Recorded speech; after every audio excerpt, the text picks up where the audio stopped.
We're always just going to unmute first before Unmute first. before we do anything else. Get used to our voices My before you see goodness. us live. I like this idea. This is great. Absolutely ridiculous. We are ridiculous people. I'm okay with I this. suppose so. And I'm loving your shirt today. Today. Look at this. Today, very important shirt. He-Man, Skeletor. Yep. Voguing. Mm-hmm. It's a favorite shirt of It's my favorite everyone out in public as well. Everyone always compliments whoever's wearing it because I steal it sometimes. She steals my shirt, but also my brother got me the shirt. Yeah, and it's amazing. I know that was Thank you, Colin. Colin gives really good T-shirts. He does. He does. I have some favorites. All my favorites are from Colin. Well, welcome everyone to our live stream recording of our DC radio show, Wit and Reason, with Alex and Dr. Alexis. Thank you so much for joining us we're live on YouTube, Facebook, and Instagram at Wit and Reason. And then you'll be able to see, if you come in later, want to rewatch us again, this show just is stored there on YouTube. The raw, unedited version. And then we do some editing. What? I'm like, the raw, unedited version. How much editing do we do here? I mean, I guess a lot sometimes. Especially when we go over time. That's we cut it down to our 30-minute DC radio show. And it's broadcasted on DC radio with our amazing producers and engineers over there. Mm-hmm. Hey, Shane. Hey, Jess. Hey. And then it's also then the nice, clean, edited version with all the profanity removed as well. Goes on podcast. I'm trying to cut it down. You swear so much. Apparently, it's a sign of intelligence and creativity. It's passion. Passion. More energy. More passion. So tell me what's been going on with you. Well, we are coming to you live from the RV, actually. So this is our mobile command center, if you will. I like to call it our studio. Yeah, it is our studio. Don't call it a command center. I know, but that's masculinity, right? Like I go to the more masculine. I guess studio sounds more. I guess that's still not effeminate, but still. Yeah. All right. So anyway, we're doing renos here, which is why we're running late. Ended up doing this here, so we're coming to you live from this space. Yeah, it's gonna get darker and darker as we continue to renovate our space. But look, it looks pretty chic, if you ask me. Yeah, look at all the hex soundproofing, and then got some art. So, with that in mind, going to do any reno, and we do renos all over for Luna to Honey, and we do for RV business. Yep. So we do stuff in that space where we do renovation. But I think one of the things is I was picking up stuff at Home Depot, and or Lowe's or the local hardware store. Yeah. We try to avoid Home Depot. I don't know which one we go to. Whichever's available. It's whichever one is available and has the part that we actually need nowadays. Yeah. So, but the idea is that we do minimal shopping when we can, except from local stuff. Yeah. But the idea is that I was in there and people do the bro talk. And I don't like. No one bro talks me. No, they don't. That's the whole point. But the idea is that they ask me questions as if I'm a contractor or some sort. Just other patrons. Other patrons, a lot of times other staff members, and they kind of ask me a couple of different questions. Now, the interesting thing is they think I'm going to have specific language or knowledge of a particular part. I was looking for a bracket. It was a very specific bracket, and I was kept using the word bracket because it's a bracket, but they had no idea because they kept on calling it something else entirely, and it went around in circles, and it's really obnoxious that there's this whole language or code or thing that people assume, and you're like, I don't know what this is. Here's a picture of it. Here's this thing, and they think that I'm an idiot, or they look at me like I'm an idiot because I'm going to show them a picture of what I'm talking about, and it says bracket on there. Yeah. They think I'm an idiot. Right. So it's all kind of coded in some other special There's a language. lot of judgment about how we then communicate around things we consider masculine. And that's what I have a problem with. There's a lot of judgment around things that are considered a masculine. Why don't you know every single tool and screw? Why don't you know that it is a 6.4 liter Hemi engine in this thing that has how many horsepower? I don't know how many horsepower. Why don't you know this? I don't care. I don't care. It drives. But how are you going to connect with other bros if you don't know this information? I don't. That's why I don't have many bros. But that's the thing. Masculinity would dictate I know certain things, and I don't, because they're details in which I find superfluous. I don't care. Yeah. and they care about those details, something as like, as bragging rights or whatever else. I know the basis, the facts that I keep in my head regarding things that are masculine have specific intentionality around how we use it. Like I know how much a truck can pull this RV. That's it.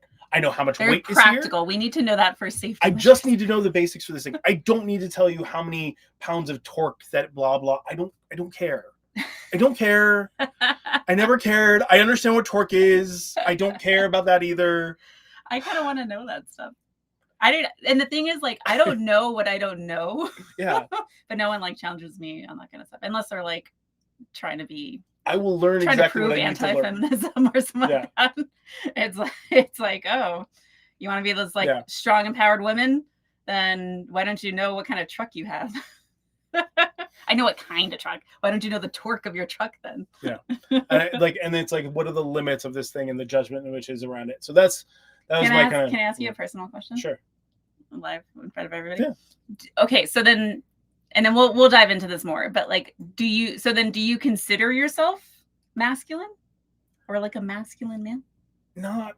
I mean, kind of, but not really. Like, I love certain things that people then consider masculine. So I guess you'd call them masculine traits. Or that's a good, like, kind of disclaimer, like what other people consider masculine, because like, I like that varies. I like archery, but I don't think of like I like archery. Intense, like compound like weird, bow, like, Rambo archery. That's I think cheating. Of Robin Hood cartoon edition Fox shooting, yelling "Ooda lolly." That's what I think of. Is that masculine? I don't know. I don't think so. But I mean, to me, it's very sure, and strong and beautiful and more challenging. So then all the cheating fancy bows. But that's the thing. Like there's things in which I love certain things that people then typically consider masculine. Yeah. And you like a lot of feminine things too. Exactly. I mean, look at this badass pink shirt you got on. I mean, pink is not feminine. That's well, they say it is now. And that's the thing. Colors that's are either masculine or feminine. Colors are just on, like, literally light how it hits your eye. Just stop. And that's why it's like so tricky, because back in the day, pink was a masculine color, and then marketing and bullshit got involved, and then all of a sudden blue is like a masculine color and pink is a feminine color. It doesn't matter, and it changes. If you were colorblind, what color is my shirt, people? Is gray. Okay. You showed them. I don't care. And guess who's colorblind? Men. And I said it on our last show, is that I was actually like raised to be pretty both, actually. I had to learn how to like juggle both. Well, this is how we started talking about this. Yeah. And so militant dad and then feminist mom and aunts, they're like, yeah, this is a man's world. You need to like know how to like hold your own and like be masculine and like be assertive and leadership and all that stuff. That's like masculine, but air quotes there, because who's to freaking say? And then, but you're a woman, so you also have to know how to be like, elegant and patient and quiet and submissive sometimes, and look a certain way and stand and walk and talk a certain way. And so imagine trying to. It's very contradictory. Do all that at the same time, masking. Yeah.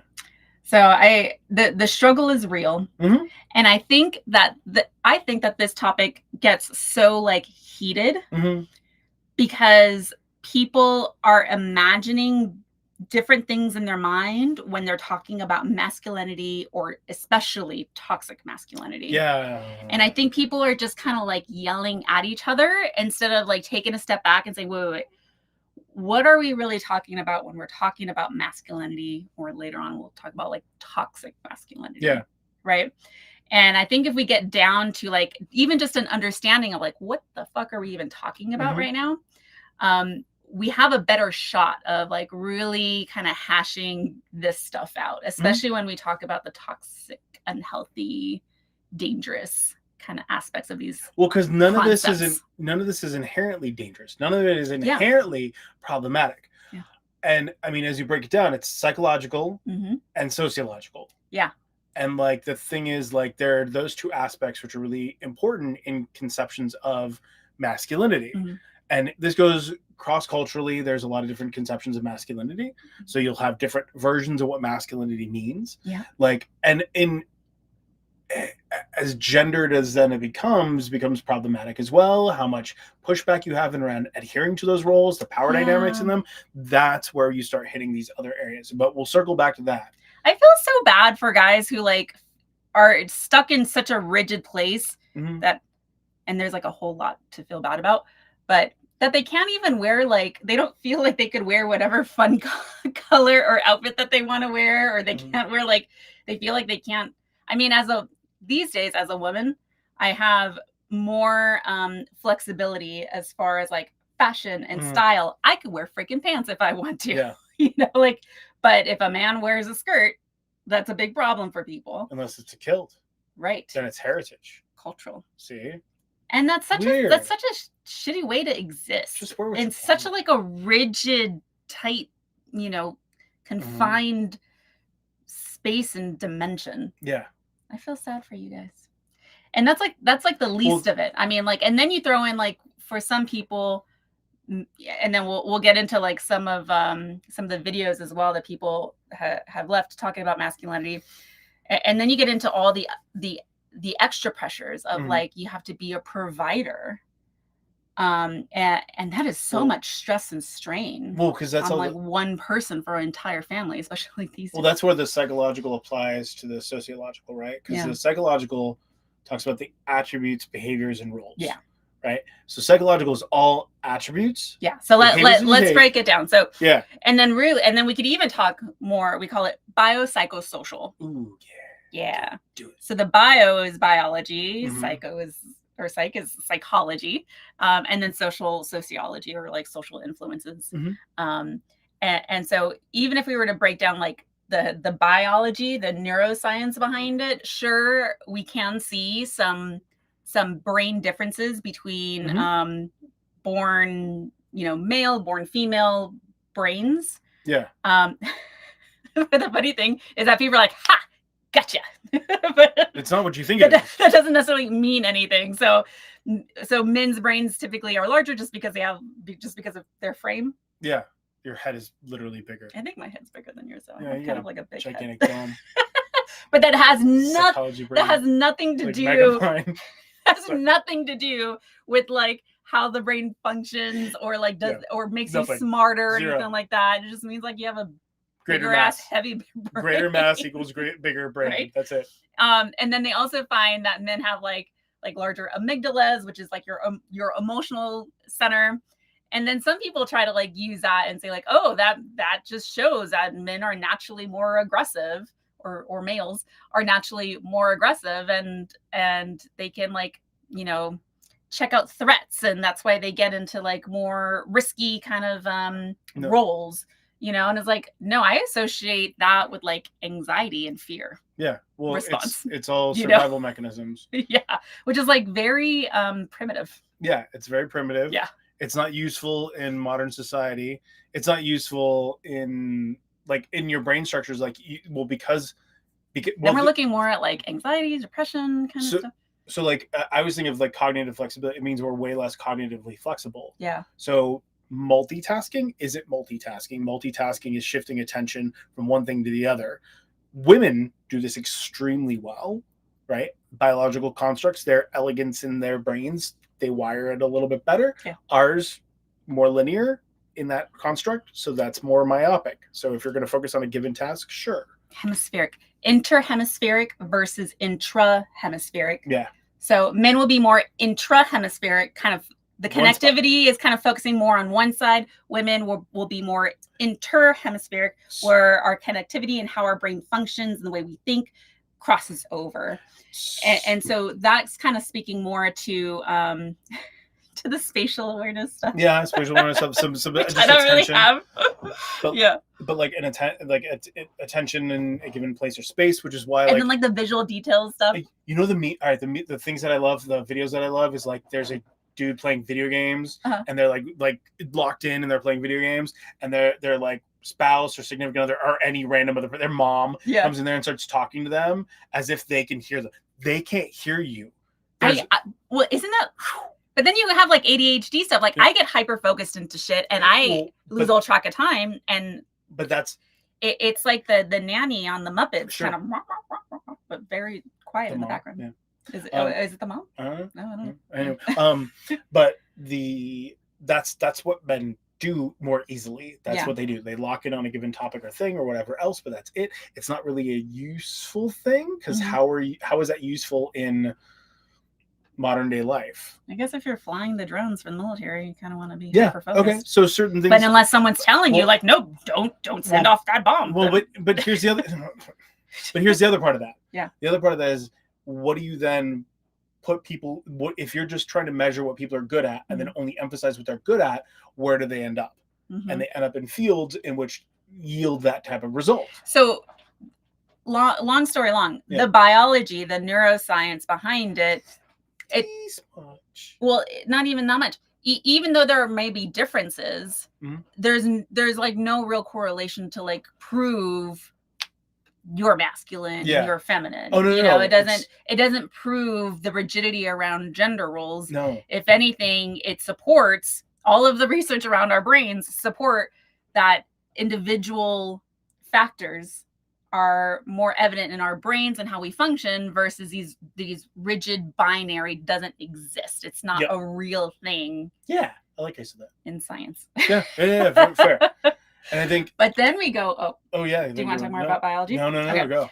We could do a whole other show just on biology, on the brain. Yeah. But then we go into, so for biopsycho, then we go into the psychological concepts around masculinity. And then there we're talking about like and then here's how here's the like the caveat or how psychs get out of it. It's all based on culture and beliefs about genders, attributes, their behaviors, how they're functioning, and what roles that they should have.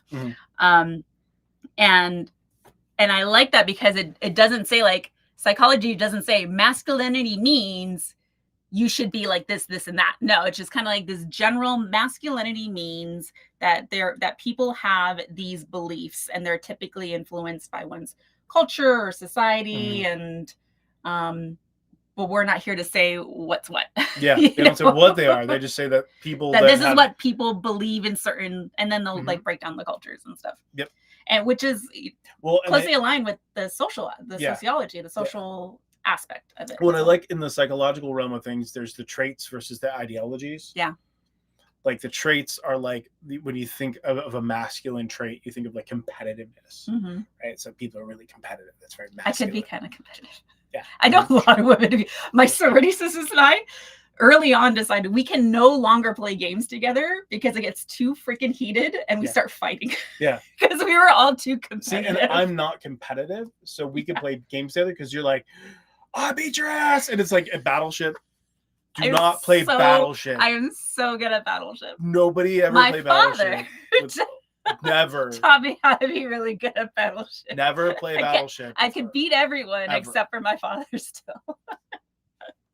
So anyway, the idea is that she wins every time, and she gets really intensely angry if she doesn't win. Not intensely. No. It's mostly for fun. Yes. Tell yourself that. But then there's the ideologies. So like, you're wonderful. You're actually a great loser. It doesn't. Wait a second.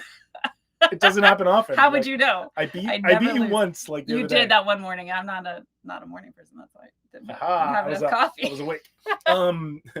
Ideologies is the other one, and that's like the beliefs about how men should behave. Yeah. And so like ideology is like how somebody should be. The ideology that like you're, as a man, you should know about like all the different types of brackets and the special code and like trucks and stuff. I should know specific names of different things or know exactly performance stuff, or I should know the scores of whatever game. You should know crypto at this point. But that's interesting. I'll know that because I'm interested in it. I'll know certain things because I'm interested in them. You should just be born with that knowledge. Boring. So boring. Ask me about hobbits. So dive in. Hobbits, some could argue, would be more on the masculine, nerdy realm. Fine, masculinely nerdy. The masculine understanding. Ask me about pixie fairies. Ask I me don't know about about Ask me about fairies. I will tell you all about fairies. Fairies are really cool. It's scary. They're terrifying. It's great. Good stories. Great stories. Tell us about the how like sociologists so sociologically or define masculinity. Sociologically, like you have some interesting dynamics at play all over, and we're talking about America specifically, or the United States specifically. So like, but in general, you find hegemonic, which is like the dominant form in a culture, right? So like that's the masculine tropes, all of the ideas and around what something's supposed to be. You have this like hegemonic idea. So men maintain this box and structure that we live in. So all of us men who do not all of us men who continue to maintain this conception of masculinity, what is masculine, what is feminine, are the problem in maintaining hegemonic like masculinity. So we are maintaining the dominant form in it within a culture, and what that does is it marginalizes people. It puts pressure. It's your peer pressure. Men, your peer pressure comes from hegemonic masculinity. Is it also internalized as well at that point? Yes. Well, you start building and internalizing those things because you have the nurture and nature pieces that build and build and build. Yeah. The other problem is that like it also then goes to like performance. Yeah. And so what that means is typically you're moving towards masculinity as like a show of something, like how you present. And so you think of all the different attributes as you're presenting. So not only do you have like the idea from the culture, but you have then the internalized pressure to perform within that culture. Otherwise you are alienated, isolated, whatever else. So we then women kind of get that too, though. Yes.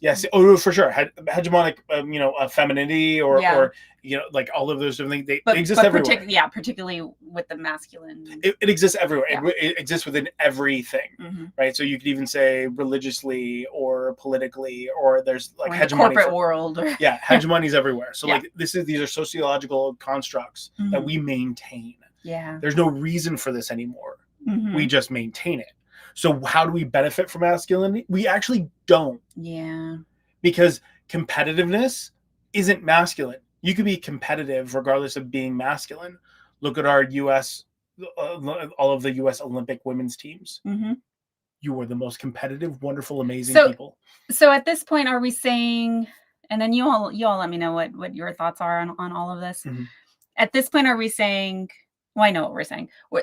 Having that fluidity versus rigidity is going to be healthiest for you. And we'll dive more into that. And so we don't have to assess ourselves and others in these like rigid binary ways. But so that would be the ideal. We just, throw it all out. But at the very least, understand that whether you're born male or female or anything in between, you can have, and you likely do have, both masculine and feminine traits, roles, whatever that means. Yeah, whatever that means for you and your culture. Yeah, that's normal. Well, and what happens is because so then moving to toxic masculinity, how do we maintain hegemony? How do you maintain hegemonic masculinity? Right? Even within women, how do you maintain that? It's shame and guilt and alienation, and you tear people apart and you bully and you put them in this box over and over and over again to try and shape that. So because the idea is that if it doesn't fit into this conception, it is out of the box, therefore we then marginalize it or hurt it or damage, and we do not like it because it doesn't fit in order. And that is a problem because there is no such thing. When you've created the box, there is actually no box.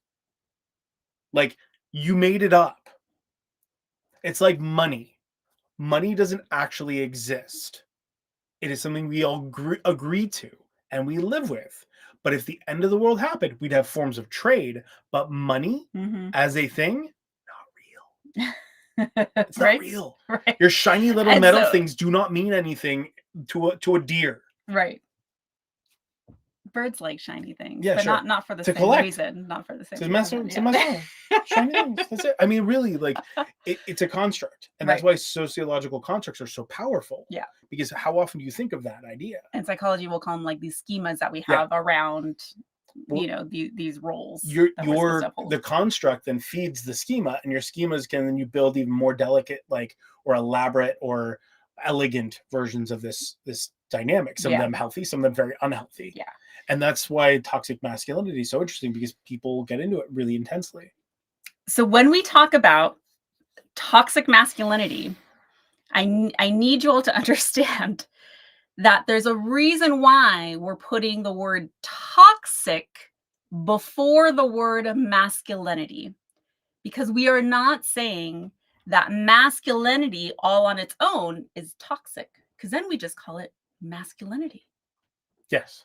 We are specifically referring to the toxic aspects of like this extreme, rigid, dangerous, aggressive, violent, shameful aspects of masculinity, to the extreme. Well, and I'd like to be very clear. Toxic masculinity is applied when people shame, hurt, bully, belittle, abuse. They then or dismiss entirely, or hold on to different aspects that hurt others to maintain or to create the power and control that masculinity can hold in our society. That is toxic part. That's toxicity. You can like masculine things. Go do masculine things. Go do you, whatever that is. Dude, bro, awesome. If you're on the heavy side of masculinity, you do you. But do you then create and belittle and hurt others because you do not like that they detract from the idea of masculinity and or yourself? Yeah. Okay. Like that. So the toxic part comes purely from harm to self or others. Yeah. Okay. Yeah, I like that. Right. I do like that. And I think the idea is that like there are some like traits that men have that men need to work on that are really important and integral to this conversation. Mm-hmm. There are things in which are built in which have to do with misogyny. Misogyny is different than toxic masculinity. Mm-hmm. Okay, so misogyny, right, being against women, I guess. Yeah. So like misogyny is definitively misogyny is the idea that there is a power differential between men and women. Right. Toxic masculinity is how you then maintain the conception of masculinity. So this has very little to do with women comparatively. Mm-hmm. But a lot of times we then pair toxic masculinity and misogyny together. Mm-hmm. Hating women and being masculine tied together. Mm-hmm. Like that's a bigger problem. Those are bigger issues, and they tend to get blended because people who are toxically masculine don't mind hurting. They don't mind hurting other men. So they especially don't mind hurting women. Mm-hmm. And so that's a problem. Yeah. And that's where toxic masculinity is the issue. These are harmful things. Masculinity in and of itself, not harmful. Not harmful. So just to be clear. And a lot of the common like traits or ideologies of masculinity are super helpful mm-hmm. and healthy. And we see it across the board in all humans. And in a variety of humans. Yeah.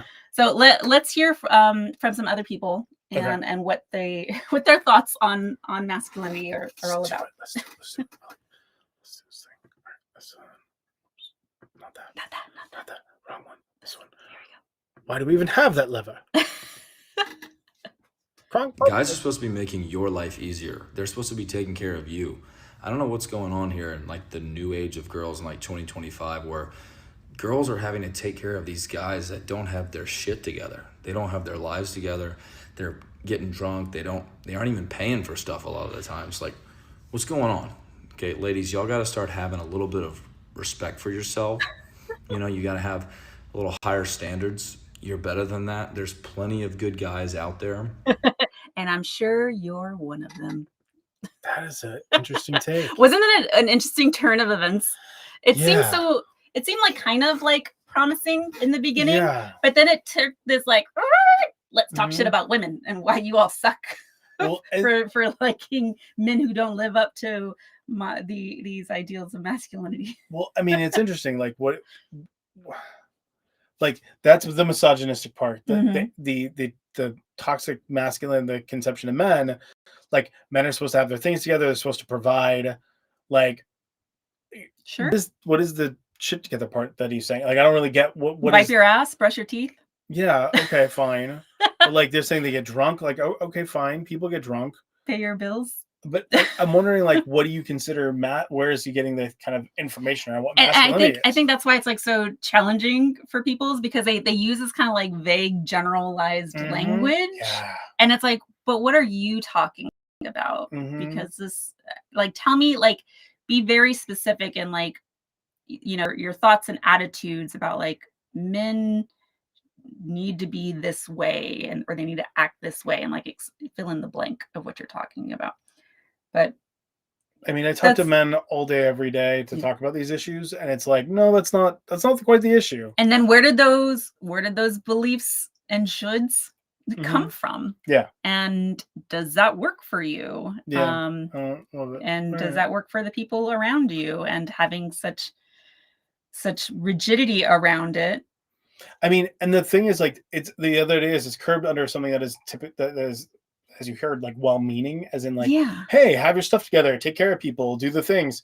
Sure. Except judge and belittle and ostracize others during. You don't have to do the two at the same time. Yeah, and I'd say that advice is gender neutral. Yeah. We all should have our shit together. We should all take care of ourselves. We should all wipe our ass and brush our teeth. We should all be able and to pay our bills. We should all be able to take care of ourselves and our loved ones. Yeah. Like, sure. Okay. Yeah. Done. Why does it have to be man or woman? Why does it have to be all on the man too? Like, that's fucking stressful as hell. Especially if you're like in a partnership, you know, or in a family unit, or in a workplace, you know, like or in a community or in a society, we should all just be like supporting one another. No, for sure.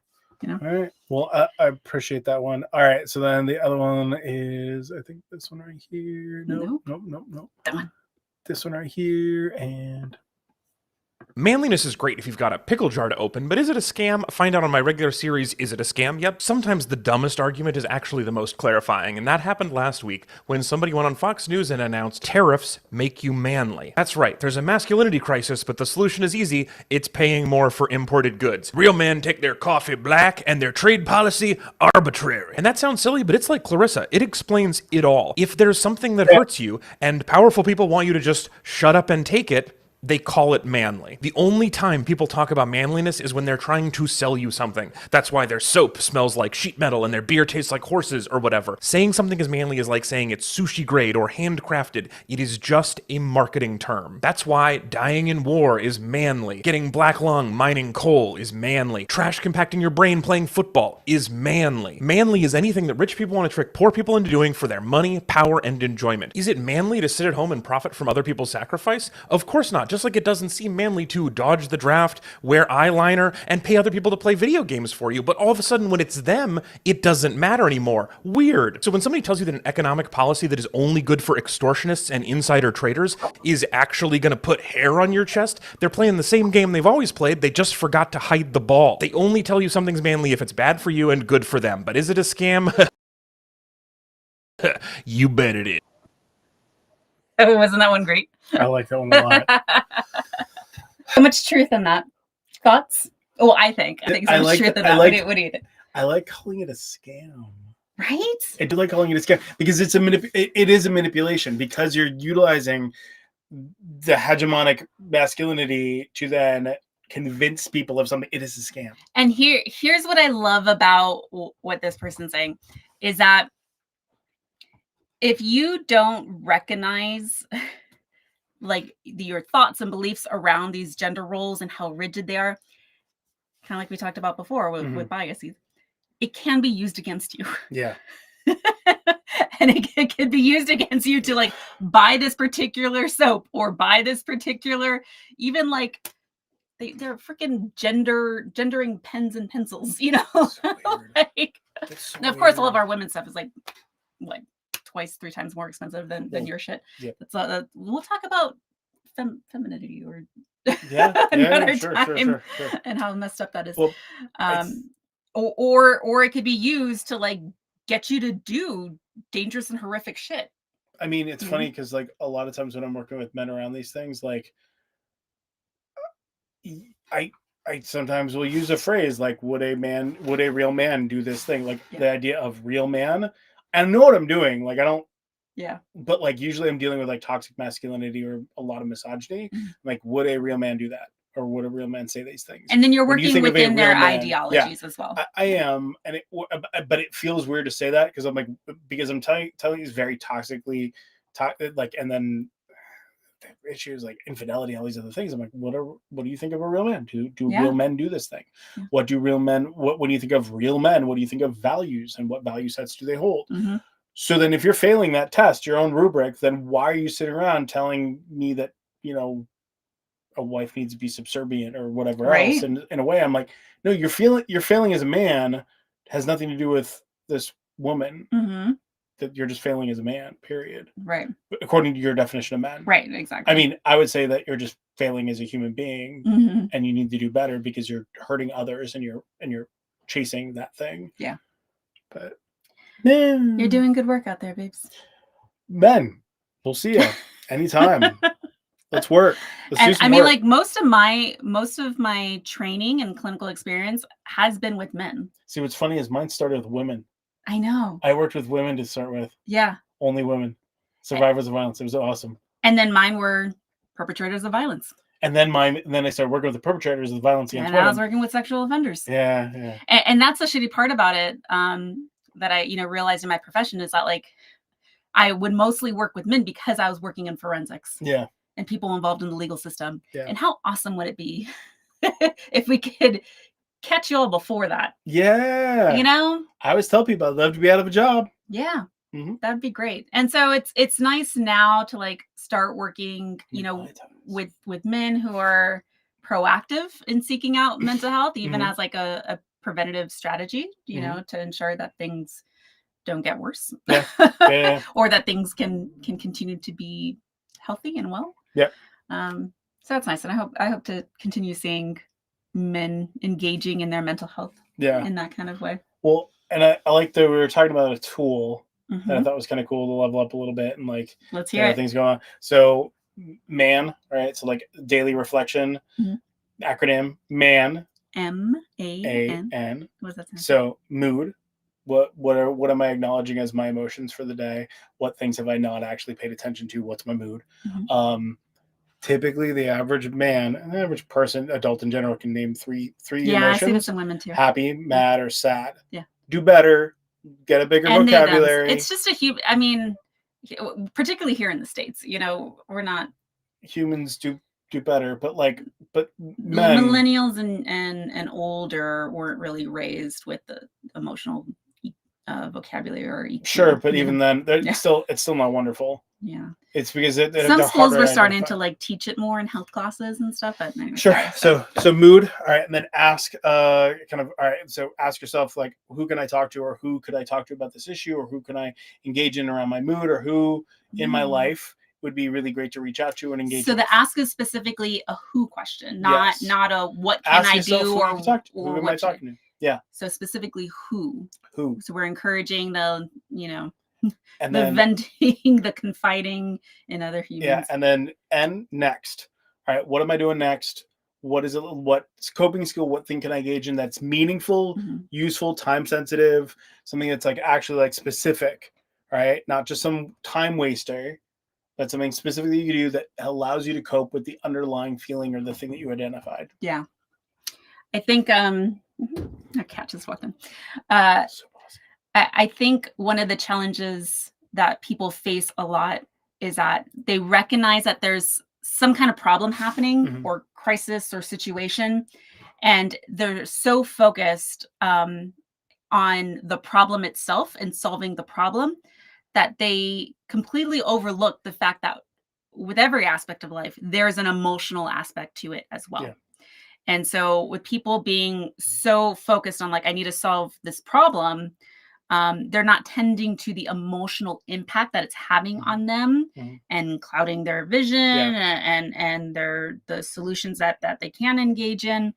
And so I like that this approach, this man approach, focuses on checking in with your mood, tending to the emotional aspect of every part of our existence, including the problems. So I think part of that is talking it out and coming up with an action. Well, I to add the layer, right? Like the idea is that like men typically do not engage in any other emotion. Hence, you see more anger. That's part of the masculine conception of masculinity. Which is an emotion. Yeah. So anger is a secondary emotion. They have a response to it and engage in that thing, but that's it. So the problem is that they're considered like they aren't allowed to have emotions. So then their emotional regulation is thrown off, and it all goes straight to either anger. You're either happy, mad, or sad. Then you're living your life in these three dynamics. That's it. You have a lack of emotional regulation. With that problem, you then are very isolated because you're not allowed to talk about how you feel, and you feel ostracized for feeling anything else except for those three. This is garbage. We need to change it. You need to change it by engaging in other moods than just happy, mad, or sad. You're allowed to be those things too, but also ask yourself, what else are you feeling there?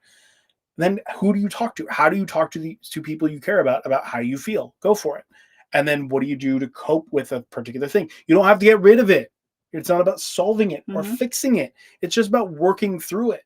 Yeah. That's where exercise can be great. That's where all these other things could be great. That's where listening to music and crying in your car could be great. Doesn't matter. I don't care. Do something to cope. But yeah. I appreciate that. Thank you for giving people the permission to do that. I think men need to have that more, kind of talk that up more. I mean, if you're going to pick up anything from AA, one of the reasons most men are like if you go to an AA meeting, most of them are men. The idea is that the first thing it teaches you is to reach out instead of going inward. That's one of the first things. Go reach out. Oh, and then last thought. If that seems intimidating in it of itself, you don't have to go from 0 to 100. See if you could like rank who you would feel the most comfortable confiding in to like the least comfortable. And you don't have to go to like the person who's like, you know, the most challenging to talk to. Give yourself a break. Start with someone who you know is non-judgmental, supportive. You know, if that happens to be your therapist or your counselor or a friend or sibling, like whoever that person is, start there. And then you could start working your way up to someone who you know you need to confide in more, like maybe your spouse or something like that, or your kids. And then you could start working up to that as well. Kind of doing those emotional check-ins and confiding in them. And then along the way, we also have the Aura Health app. I have a cat here. Hi, Steve. Let me put him down so I could click these buttons. Go ahead and talk while I do this. Aura Health app is a wonderful thing. So make sure you go and check out Aura. There's tons of ways in which you can kind of experience like mental health in action, some CBT stuff, some coaching stuff, some relationship stuff. It's really useful. It's a great app. Meditations. So there's talking about increase. I even have stuff on like increasing your EQ. Yeah, that's really solid. Yeah. Emotional quotient, like IQ, but for your emotions. Yeah. All right. So that's Aura. Use our guest thing. Try it out. Give it a shot. It's free. And then if you like it, pay for it because those people deserve it. But yeah. And then if you have any thoughts, questions, needs, you could go check us out at witandreason.com. Yep. Check us out at Wit and Reason. Love working and shoot me messages. Bother me. It's fine. I'm happy to talk shop for all the men out there who have questions around starting in therapy, finding men's groups, finding other groups. There are men's groups out there that are good. There are men's groups out there that are part of the problem. So feel free. We'll chat. And then you can follow us on social media at Wit and Reason. We're going to keep on talking all this stuff up. And then we'll start stitching all the nonsense stuff that people, they're not in my feed. But then I don't want to like, you know, support them. But when I have people already clapping back, then I'm going to stitch with them. And then we'll add on more of our take, our psychological and sociological take on all of this. There's a couple of them out there that I really do like. So we'll keep on talking about it because next week we're talking about the loneliness epidemic for men. All right. So we'll see you same time, same place next week. We do our live stream recordings of our DC radio show every Tuesday at our new time, 6 p.m. West Coast, 9 p.m. East Coast. Yep. All right. So see you there. See you then. Bye. Bye.